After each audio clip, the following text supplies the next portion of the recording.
So normally, I don't sleep much, but whenever I'm not sleeping, the phone is with me, and it just depends on whenever I feel like saying something, that is how I record it.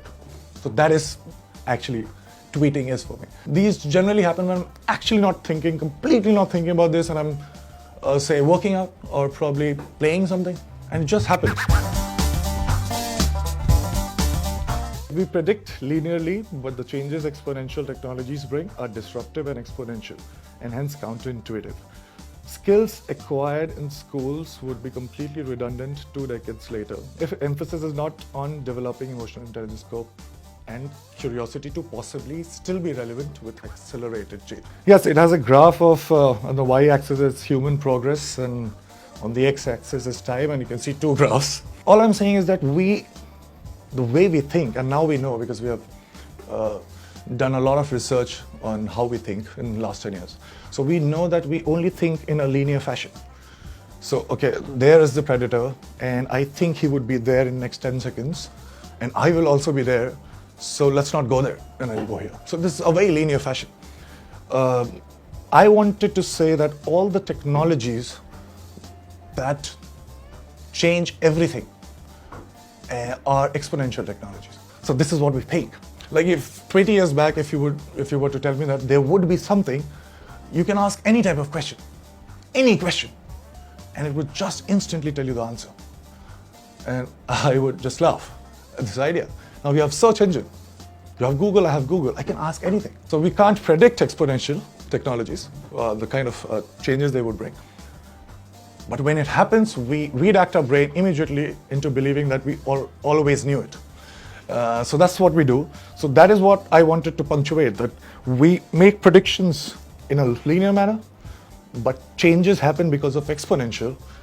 So you would always keep on thinking that what is happening and creating an illusion that you are in control, what you would not be. I just have 2 more. Yay!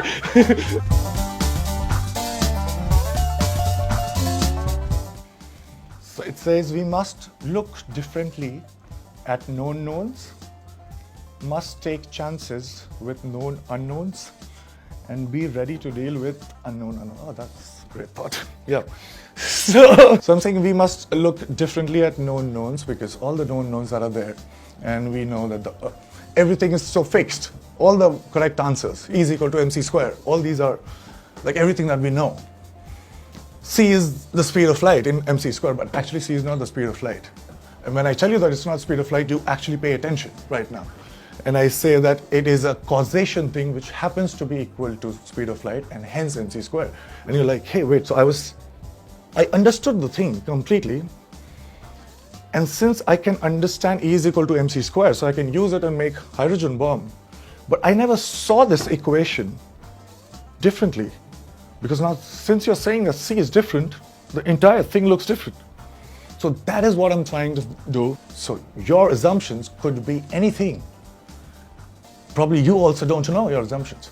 And my assumptions could be something else. But even when I read the same tweet, because our assumptions probably are different, the contexts are different, the same information would mean something else. This is the only way I could write. Now, every time I try to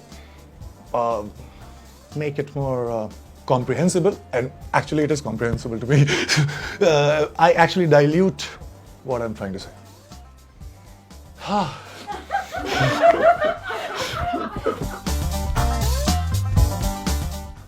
So this one says, can I see a thing for which I don't have a word for? One uses the language to form new questions, she would bend the reality. It's not philosophy right now, what I'm saying. We assume that because of this language got developed because I almost had full surety that you can understand me without words, but I had some confusion. And that confusion was with you.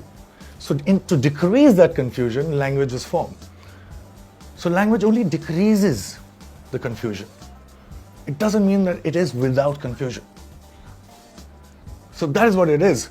It actually adds to a lot of mental constructs. Like right now, you're looking at me and Speed of light is 3 into 10 power of 8 meters per second, and speed of sound is 332 meters per second. How are you just looking at my lips moving and listening at the same time? You can't, because you just can't.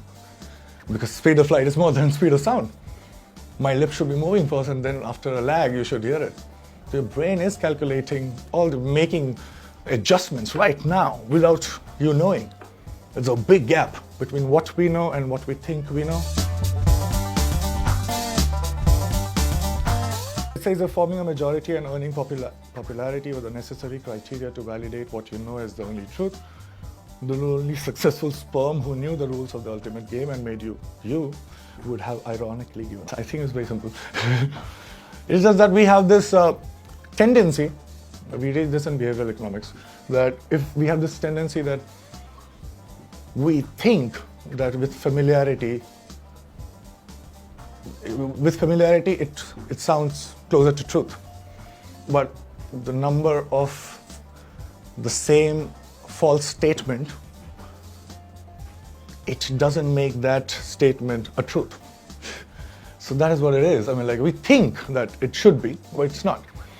And every time somebody has thought of something which has changed many things, like E is equal to mc square, nobody in the science community were thinking like this. So I think you should be not with the majority, for sure, if you have to come up with something, because that's a wrong description of where you should be. So, and we have some sort of an idea that more number of people saying the same thing is should. All I'm trying to say is to highlight contradiction. We can only talk till the time one is not agreeing with the other one, because then there is no communication, then there's nodding. We know that, this happens. So then there is no communication. Communication only happens when there is a disagreement. So we need to disagree. Let's talk about it. Hi, this is Sushant Singh Rajput, and please do like this video and subscribe to Film Companion.